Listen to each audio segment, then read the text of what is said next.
I'm Esther, the Entertained Mama, and I'm here to talk about the first few months of baby's life with you. It is a crazy time. It's so exciting. You have this tiny little baby and they're so precious and cute, but they're also highly demanding, and it is quite an adjustment with everything that's going on, whether you had a regular birth or a C-section, or whether you had, whether you're breastfeeding or bottle feeding, whether you're co-sleeping or crib sleeping. It's a lot to take on, and mostly they just eat, sleep, poop, and cry. Those are the main things that are part of baby's life, and getting used to taking care of those needs for somebody else is quite an adjustment, especially while your body's healing and getting going through the changes of postpartum. So I wanted to talk first about breastfeeding. It is something that's crazy to adjust to and can take some time to get used to. As your body adjusts to that, then there can be soreness, there can be, engorgement and things like that, and knowing what to do can feel tricky. So my first tip is to, if you're planning on breastfeeding, get help. You don't have to do it alone. There are programs and women who know what they're doing, have done it before, and who are willing to help you. With my first baby, I ended up with mastitis at about a week and a half. My husband had gone back to work already, and I had this flu-like symptom. I didn't know what was going on, and I felt so incapable. And it was the first time in my life where I felt like I couldn't do it. You know what I'm saying? Defeated. I was quite an adventurous person before I had a baby. I would go rock climbing, I'd go mountain climbing, I climbed to top of a couple mountains, I was into dancing, and I was studying engineering, and I was not afraid of a challenge. But this baby was the first time in my life where I was sick, and I was like, I can't even take care of myself. How am I going to take care of a whole nother human? And so that was the first time I had ever felt like I couldn't keep going. So it was also the first time I realized it's okay to need other people and to ask them for help when you're feeling like you can't, when you're feeling kind of defeated. So my first tip is look for help. Whether you have to pay someone, it is going to be worth it to get you through those first couple of weeks. Luckily, I found the La Leche League meeting, and they were free, so I just went and attended. I actually had a blister on one of my nipples, and the baby wasn't latching right. My first baby wasn't latching right, so I had to curl my toes for the first couple of weeks while that healed every time she latched, because there was just this intense pain every time she latched. But once we got through that, she ended up feeding for quite a long time, so I was happy that we made it through. But it can be quite the adjustment, and so my biggest tip with breastfeeding is within that first 24 hours, make sure to talk to somebody who knows what they're talking about, and make sure they help you make sure you're latching correctly. Talk about, I never did an official schedule, but I'm just not good at following a schedule. I did them more feed on demand. But whatever you decide to do, feel comfortable. Every baby's different, and every mama's different, and what choices you make should help you to feel comfortable with your decisions and help relieve the stress in your house and in your baby's life and your life. So the same with sleeping.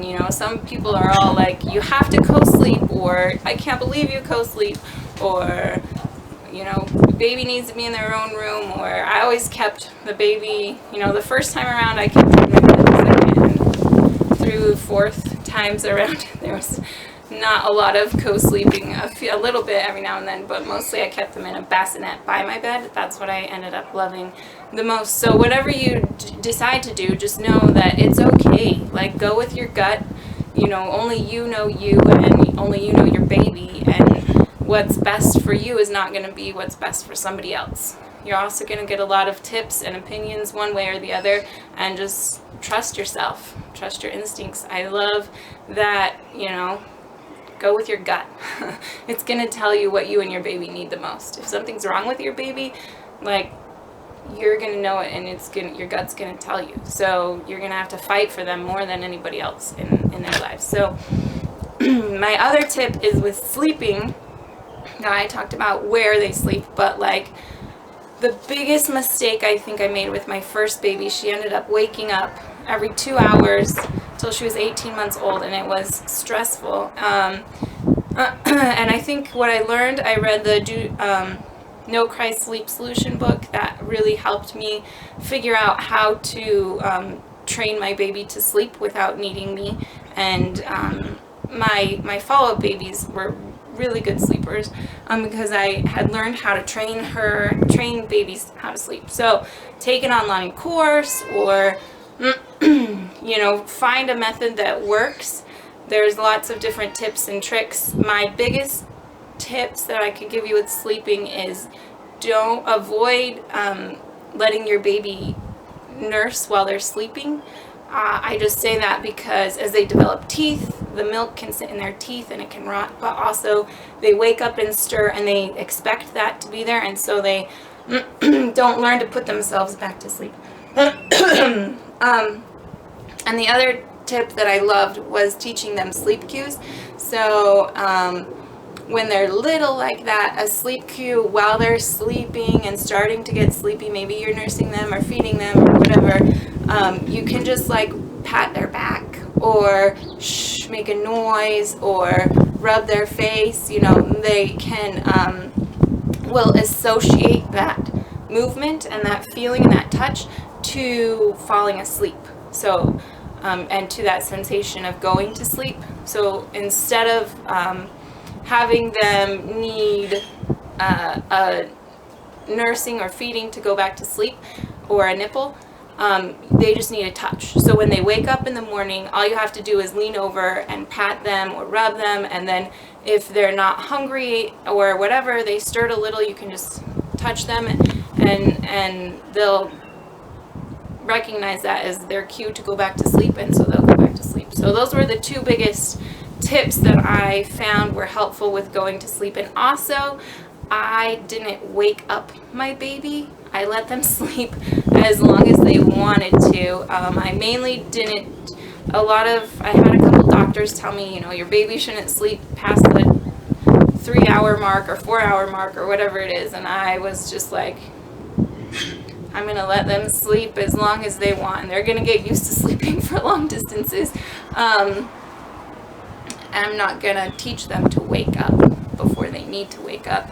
So, but if your baby is not healthy and you need to wake them up, that's a different circumstance. But with my healthy, fat, chubby babies that ate a lot of good food, there was no need to wake them up. So those first couple of weeks and months, my biggest tip for surviving is do nothing. Give yourself guilt-free permission to rest and relax and heal. And I mean that in the most straightforward, lazy mom. It's not lazy if you're healing. There's no need to feel bad that the dishes are dirty. Call up your mom or your grandma or your best friend or your friend from church or your husband and tell them to load the dishwasher. You know, ask them what you need. I need you to sweep my floor, or just could you load the dishwasher, or could you take care of my other kids? You know, there's pay someone. If you don't have a best friend, it's worth the investment to pay somebody to come in and clean your house during that time so that you can heal and just focus on taking care of your baby, especially if it's your first one. It's so demanding and it's so intense and there's so many emotions and changes going on, but also it can be boring as snot. So plan activities for yourself that allow you to do nothing. So as books, whatever you're into, books, music, knitting, maybe you want to take up crocheting or learn a new skill or watch movies or just make a stack of things to do in the first couple of months when I'm bored out of my mind, so that I don't start to regret having a baby. But also, like, you get to the point in your healing where you feel like you should be all better, but your body's still not there. It's usually around the 4-month mark, or 4-week mark, not month, and beyond, where you start you could get up, you feel mostly normal, but your body still is like, hey, if you work a lot, I'm gonna, you're gonna feel it. And so take it slow. All your muscles are all thrown out of whack. They all have to, retrain themselves on how to hold your body up. Your placenta takes like 4 to 6 weeks just to shrink back to its normal size. Like, give yourself and your body time to heal. There's a lot of emotions. If you're feeling extremely depressed, or like you're crying, or you have nobody, call someone, call a hotline, call your doctor. Doctor's office they can refer you to. Women who will come to your house, or call someone from your church or your group. Make a mom group, make a plan before you have a baby that says, if I'm feeling this way, there's someone who I can call to talk to about it. So that's my biggest thing. Set up a network. If you know for certain that you're not going to have anyone, make ahead of time freezer meals, order food out, like, just plan on babying yourself as much as you're babying your baby, because you are going to need it, and you're going to heal quicker, and you're going to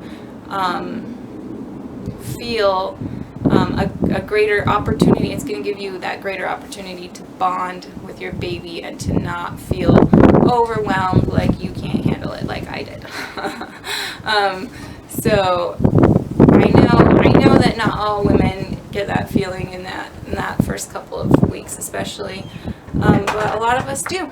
So just address those emotions and know that parenting is not meant to be done on your own. We're social creatures, and we've been tribal for a very long time, and doing stuff like parenting on our own is a 20th century crazy, I don't know, thing. So reach out, create a tribe, create a group of women who will show up if you need them, and even if you have to pay them, it will be worth it. It doesn't have to be a best friend. It can be a doctor, or a lactation consultant, or whoever you need it to be. So that's my tips. That first couple of months, give yourself time to heal, and give yourself permission. Sleep. I know I always got the tip, sleep when the baby slept, and I was like, I did but they sleep a lot, so there's a lot of times when you're not going to be sleeping, but you're also not going to want to be up and doing a whole ton, especially the first 2 weeks. So plan things to do that let you sit. Plan a community that can help you not have to get up as much. And if I remember with my first baby, I think I passed out right after I had her, like, twice, just because my equilibrium was off, and I had lost, you lose a lot of blood when you have a baby. So just I was in the hospital though, so they caught me and came in, and I had a lot of help when I did that. But know that your body needs time, that you need time, and plan stuff, plan movies, a lot of movies, plan a lot of books to read, or something to draw, something to crochet, sit down in activities that don't require you to get up a lot. And that's how I survived those first couple of months and really transitioned into my into being a mom more smoothly. With every child, it became easier. If you have a colicky baby, oh girl, boy, whoever you are, that is gonna require a lot of emotional strength. Like, the crying can grit at you, but you can do it. You are a strong mama. You're a strong human. Tell yourself you can do it. Just hold them and wrap them up and feed them and walk them, and call on a lot of people to help you, because you're gonna need it. Okay. Good luck, mamas and papas. You got this. can do it. Trust yourselves. You're amazing. We're raising our next generation of children, and we have grit, we have love, we have compassion, and they will have it too, because we're giving it to them in every moment that we show that to them. So, peace out.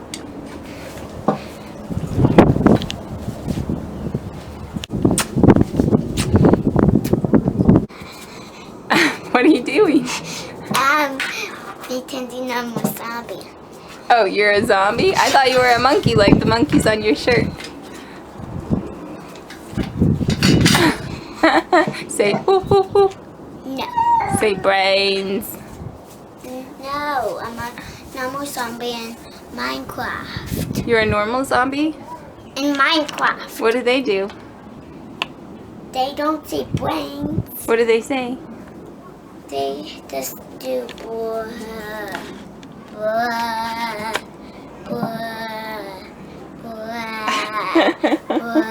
That's all they do? Oh, that's scary.